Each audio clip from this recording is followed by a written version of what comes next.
Hello વિદ્યાર્થી મિત્રો, રાધે રાધે. તો ઘણા મિત્રો કહેતા હતા કે ફાઇનલ આન્સર કીમાં ભૂલ છે તો આપણે એને કહેતા હતા કે તમે રજૂઆત કરો. તો આજે રજૂઆત મિત્રોએ કરી દીધી છે ફાઇનલ આન્સર કીમાં જે ભૂલ છે એના માટેની. તો હવે આગળ શું થઈ શકે તેના વિશે આપણે જોઈએ કે ટાટ સેકન્ડરીની રિવાઇઝ આન્સર કી આવશે. તો મિત્રો તમને શું લાગે છે? તો કે આવી શકે, રિવાઇઝ આન્સર કી આવશે, સંભવિત છે, પણ આપણને શું લાગે છે? આવશે. શું કામ આવશે?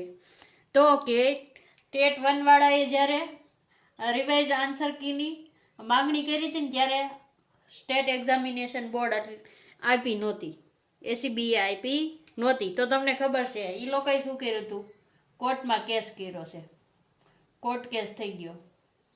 એના માટે કાલે મિત્રો પાછી રિવાઇઝ આન્સર કી માટે જે પ્રશ્નો ખોટા છે, 2 પ્રશ્નો તમારા જે પેપર પાર્ટ 1માં 2 પ્રશ્નો, જે એક કલમ 21 વાળો છે, કલમ 21 સાચો જવાબ આવે છે ઈ, અને એક છે મનોવિજ્ઞાનનો અલ્પબુદ્ધિ વાળો. એ 2 પ્રશ્નના ન્યૂઝ આપણને મળી રહ્યા છે કે એના માટેના પ્રૂફ સાથે રાજ્ય પરીક્ષા બોર્ડે રૂબરૂ જઈ અને રિવાઇઝ આન્સર કીની માગણી કરેલી છે વિદ્યાર્થી મિત્રોએ કે ઉમેદવાર મિત્રોએ. તો રિવાઇઝ આન્સર કી આવી શકે છે.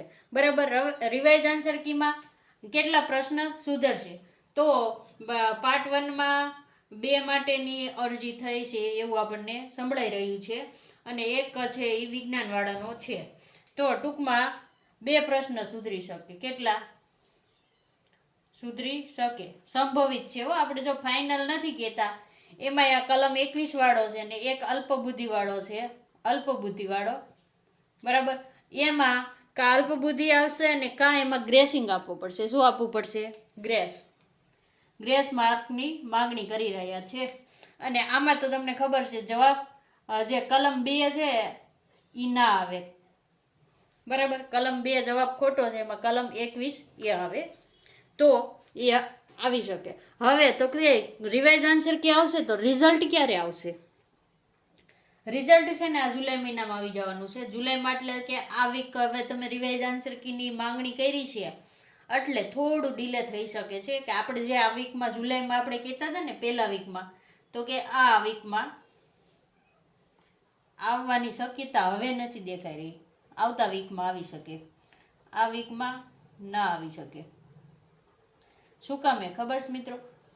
તો હવે તમે જો રિવાઇઝ આન્સર કી દેવી હોય ને તો રિઝલ્ટ આવવાનું હોય ને રિઝલ્ટના 2 દિવસ અગાઉ રિવાઇઝ આપણે ગુજરાતીમાં લખીએ, રિવાઇઝ આન્સર કી ડિક્લેર થશે. આન્સર કી દેશે અથવા તો જાહેર કરશે, જે આપણને ખબર છે સ્ટેટ એક્ઝામિનેશન બોર્ડની વેબસાઇટ ઉપર આપણને મળી જશે. અને આ વખતે શું કામ એવું લાગે છે કે રિવાઇઝ આન્સર કી આપશે? તો મિત્રો ટેટ વાળાએ કોર્ટમાં કેસ કર્યું અને અત્યારે હજી તારીખું પડે છે, તો એવું ન થાય એટલા માટે, અને સાચા પુરાવા છે આપણી પાસે જીસીઆરટીના, એટલા માટે તમારી રિવાઇઝ આન્સર કી મળશે એવું જે મિત્રો મળવા ગયા હતા ને અરજી દેવા, એને રાજ્ય પરીક્ષા બોર્ડે કીધેલું છે. તો હવે પાછી તમારી રિવાઇઝ આન્સર કી આ વીકમાં આવી જાય તો આવતા વીકમાં તમારું રિઝલ્ટ આવી જશે. એટલે તમારે હવે રિઝલ્ટની વાટ ક્યારે જોવાની? રિઝલ્ટ હવે તમારો આ વીકમાં આવે ને એવું નથી લાગતું, એટલે આવતા વીકમાં આવશે. આવતા અઠવાડિયે. ક્યારે? આવતા અઠવાડિયામાં આવશે. અને કટ ઓફ તો 70 જ રહેવાની પૂરી શક્યતા છે. ઘણા એમ કહેતા હોય 75 જશે ને 80 જશે ને, તો બહુ વિશ્વાસ ન કરતા ને તમારે 70 થતા હોય તો તમે તૈયારી કરવા મળજો. ને હવે જો રિવાઇઝ આન્સર કીના ન્યૂઝ મળી રહ્યા છે તો જેને આ 2 પ્રશ્ન સુધરતા હોય ને, જે મિત્રોને 2 કે 3 જે આપણે કીધા ઈ, અને તમારે 68 હોય તો તમારે તૈયારી ચાલુ કરી દેવી. શું કરી દેવું? તૈયારી ચાલુ કરી દેવી.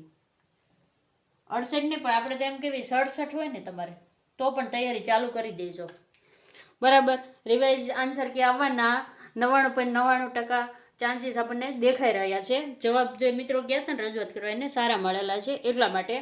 તો તમારે રિવાઇઝ આન્સર કી આવે પછી કેટલા માર્ક થઈ શકે એમ છે કમેન્ટમાં લખવાનું ના ભૂલી જતા. અને આવી જ અપડેટ માટે આપણા ચેનલને લાઈક અને વિડીયોને લાઈક અને ચેનલને સબસ્ક્રાઈબ કરી લેજો. અને કમેન્ટમાં તમારે કેટલા માર્ક થાય છે ને લખવાનું ના ભૂલી જતા. વિડીયોને પૂર્ણ કરે છે. રાધે રાધે.